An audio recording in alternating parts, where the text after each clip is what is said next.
चीन में कोरोना से एक बार फिर मचे हाहाकार ने दुनिया को चिंतित कर दिया है। इस चिंता का असर भारत में भी देखा जा रहा है।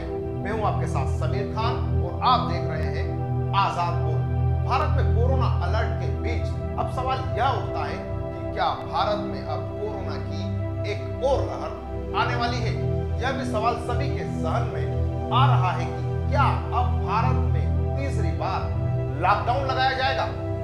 भारत कोरोना की इस नई लहर से निपटने की कितनी क्षमता रखता है और यदि भारत सरकार द्वारा तीसरा लॉकडाउन लगाया गया तो भारत की क्या स्थिति रहेगी। आइए इस रिपोर्ट में हम ऐसे ही सवालों के जवाब जानने की कोशिश करते हैं।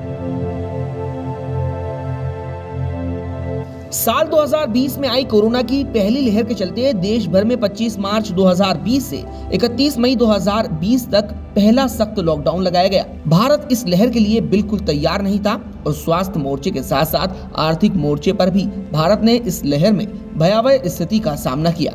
सख्त लॉकडाउन की वजह से कई किलोमीटर मजदूर पैदल चले और कई जगहों पर अस्पताल बंद होने के कारण अन्य बीमारियों से ग्रस्त लोग भी परेशान होते दिखाई दिए।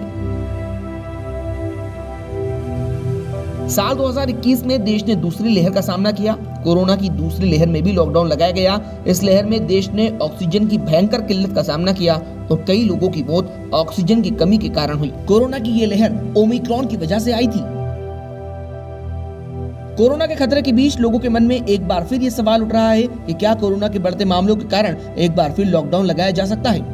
एक्सपर्ट्स का मानना है कि भारत में अब लॉकडाउन की जरूरत नहीं है क्योंकि यहाँ 95% आबादी को टीका लग चुका है। भारतीयों की रोग प्रतिरोधक क्षमता अधिक है, इसलिए हमारे यहाँ चीन जैसे हालात नहीं बनेंगे। लोगों को बेसिक कोरोना गाइडलाइंस जैसे मास्क लगाने, भीड़ से दूर रहने, लक्षण मिलने पर खुद को अलग करने जैसे नियमों का पालन करने की आवश्यकता होगी। यदि लोग सरकार की एडवाइजरी का पालन करते हैं तो देश में लॉकडाउन की स्थिति नहीं आएगी। स्वास्थ्य मंत्रालय के आंकड़ों के मुताबिक अब तक देश में 2.20 करोड़ लोगों को कोरोना वैक्सीन लगाई जा चुकी है। साथ ही पहली लहर के बाद भारत में अस्पताल में बेड की क्षमता और आईसीयू की क्षमता भी बढ़ाई गई है। तो वहीं दूसरी लहर में ऑक्सीजन की पूर्ति करने के लिए कई नए ऑक्सीजन प्लांट लगाए गए। इस वजह से भारत स्वास्थ्य के मोर्चे पर कोविड की नई लहर से निपटने के लिए तैयार है। इसके अलावा विशेषज्ञ मानते हैं कि चीन में जिस BF.7 वेरिएंट के कारण तबाही मची हुई है वो ओमिक्रॉन के म्यूटेशन से बना है। ओमिक्रॉन का असर पिछले साल भारत में दिखाई दिया था, जिस वजह से कई भारतीयों में ओमिक्रॉन के खिलाफ हाइब्रिड इम्यूनिटी बन चुकी है और यही हाइब्रिड इम्यूनिटी BF.7 को ज्यादा घातक होने से रोक रही है।